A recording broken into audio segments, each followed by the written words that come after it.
Assalamualaikum warahmatullahi wabarakatuh. Perkenalkan, saya Ana Mubtadiatul Faiza dengan NIM belakang 194 akan menyampaikan materi bab 5 sumber daya komputasi dan komunikasi. Nah, untuk materi yang pertama adalah peranti keras. Ini terdiri dari beberapa hal. Yang pertama adalah prosesor. Prosesor yang biasa disebut dengan unit pemroses pusat atau Central Processing Unit atau CPU adalah tempat pemrosesan data dilakukan. Yang kedua adalah memori.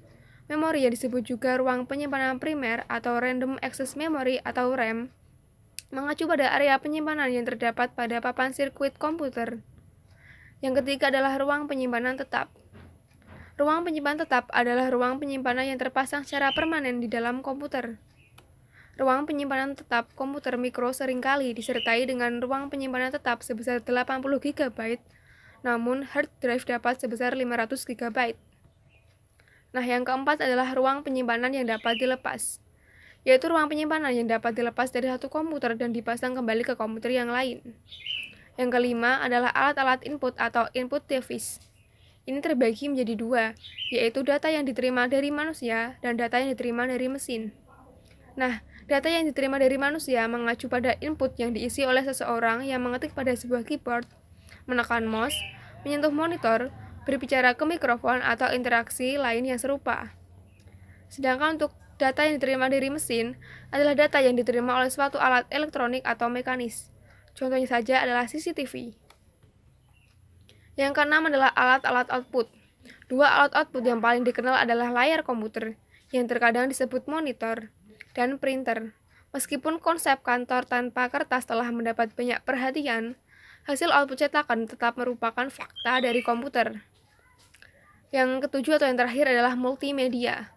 Evolusi utama alat input dan output adalah menuju ke arah multimedia. Penggunaan lebih dari satu media pada saat yang sama. Sebagai contoh, informasi berbentuk teks dapat diproyeksikan ke layar komputer dengan disertai oleh satu gambar atau video. Materi berikutnya adalah alat-alat komputasi pribadi. Ini terbagi menjadi tiga. Yang pertama, telepon seluler dengan pesan dan video interaktif. Perusahaan-perusahaan pembuat telepon seluler populer telah membuat telepon yang menampilkan pesan tulisan dan gambar-gambar berukuran kecil dan dapat menyimpan video-video pendek. Yang kedua adalah telepon seluler cerdas. Telepon seluler dianggap sebagai telepon cerdas atau smartphone ketika ia menjalankan pekerjaan-pekerjaan yang biasanya dihubungkan dengan komputer mikro. Contohnya adalah Samsung Galaxy. Nah, yang ketiga adalah jaringan rumah. Perusahaan telepon memasarkan modem untuk koneksi internet atau broadband. Perusahaan telepon menjual modem DSL atau digital subscribe line yang mampu membawa akses internet berkecepatan tinggi ke rumah. Materi berikutnya adalah keamanan komputasi rumah. Ini terbagi menjadi tiga hal. Yang pertama adalah pembaruan. Terdapat dua jenis pembaruan atau update yang penting bagi pengguna individu, yaitu update untuk sistem operasi dan update untuk peranti lunak aplikasi. Yang kedua adalah virus. Virus komputer adalah program komputer yang kecil yang mengandalkan diri dengan masuk ke dalam sumber daya komputer, seperti program atau file.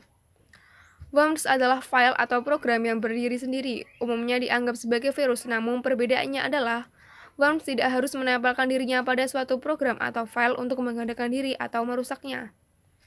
Nah, yang ketiga adalah spyware. Spyware adalah sebuah program komputer kecil yang mengawasi apa yang sedang dikerjakan dengan sumber daya komputer.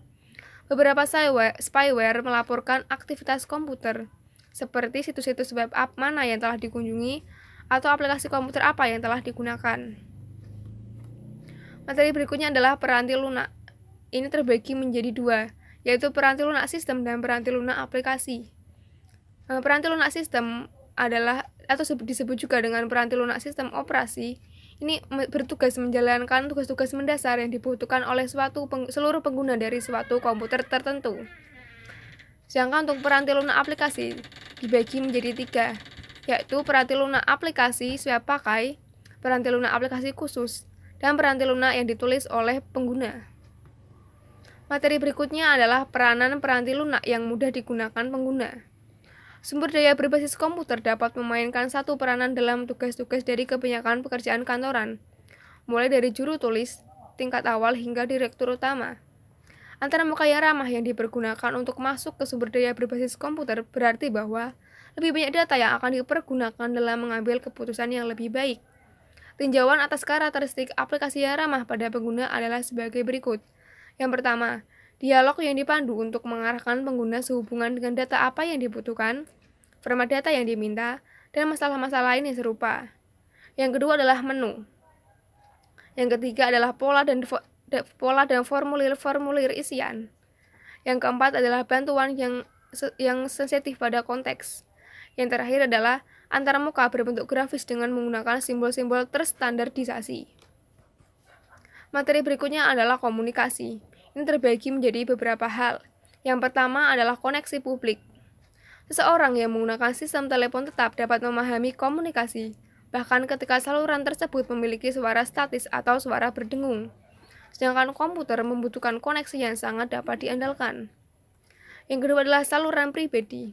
Saluran pribadi adalah suatu sirkuit yang selalu terbuka untuk lalu lintas komunikasi. Istilah-istilah saluran sewaan dan saluran khusus juga dipergunakan. Yang ketiga adalah jaringan pribadi maya atau virtual private network. Jaringan pribadi maya adalah jaringan di mana organisasi terhubung dengan jaringan organisasi lain secara pribadi, sehingga perlu mengadakan kontrak dengan penyedia layanan internet yang menggunakan peranti lunak tunneling. Masih materi komunikasi. Yang keempat adalah komunikasi jaringan, yaitu model referensi Open System Interconnect. Ini terdiri dari beberapa lapisan. Contohnya lapisan 7, ini dinamakan dengan lapisan aplikasi, yang bertujuan melaksanakan komunikasi aplikasi ke aplikasi. Berikutnya adalah lapisan ke-6, yang dinamakan aplikasi presentasi, yang bertujuan mengelola konversi penyajian data. Lapisan 5, yang dinamakan lapisan sesi, dengan tujuan membuat dan memelihara saluran komunikasi. Nah, masih terdapat beberapa lapisan lain yang dapat dibaca sendiri ya. Selanjutnya masih materi komunikasi. Yang kelima adalah protokol untuk komunikasi komputer. Komputer pada awalnya tidak dirancang untuk berbagi data dengan komputer lain, dan hanya dengan terminal-terminal. IBM menyadari keterbatasan komunikasi ini sebagai suatu masalah, khususnya karena perusahaan tersebut ingin menjual beberapa komputer kepada satu perusahaan. Sebagai tanggapan atas keterbatasan komunikasi ini, IBM dan perusahaan-perusahaan lain mulai mengembangkan protokol komunikasi. Nah, yang keenam adalah paket. Paket data adalah satu bagian dari data total yang akan dikomunikasikan, digabungkan dengan alamat komputer yang dituju, komputer pengirim, dan informasi kendali lainnya. Nah, yang ketujuh adalah alamat jaringan internet. Untuk menjalankan paket-paket melalui jaringan, setiap komputer yang menangani paket data harus memiliki suatu alamat yang unik. Ketika menjalankan paket-paket internet, maka akan dipergunakan alamat IP. Materi berikutnya adalah jenis-jenis jaringan. Ini terbagi menjadi dua. Yang pertama adalah jaringan area lokal. Jaringan area lokal atau Local Area Network atau LAN adalah sekelompok komputer dan alat-alat lainnya seperti printer yang terkoneksi oleh suatu media yang sama. Media ini biasanya berupa kabel tembaga, namun dapat berupa nirkabel, serat optik, atau media-media lainnya. Nah, yang kedua adalah internet. Internet memberikan dampak besar pada komunikasi berbasis komputer daripada perkembangan yang lainnya, dan memunculkan aplikasi khusus lainnya seperti internet, intranet, dan extranet. Materi yang terakhir adalah konvergensi komputasi dan komunikasi. Alat-alat komputasi dan alat-alat komunikasi kini saling menyertakan fitur-fitur yang dimiliki di antara keduanya. Kemungkinan-kemungkinan yang ada dibatasi oleh usia baterai, kecepatan komunikasi dan keamanan, ukuran tampilan dari keyboard, serta imajinasi pengguna. Semua komputasi akan dikerjakan oleh prosesor komputer yang terdapat di dalam telepon Anda. Sekian materi yang dapat saya sampaikan. Apabila ada kesalahan, mohon maaf.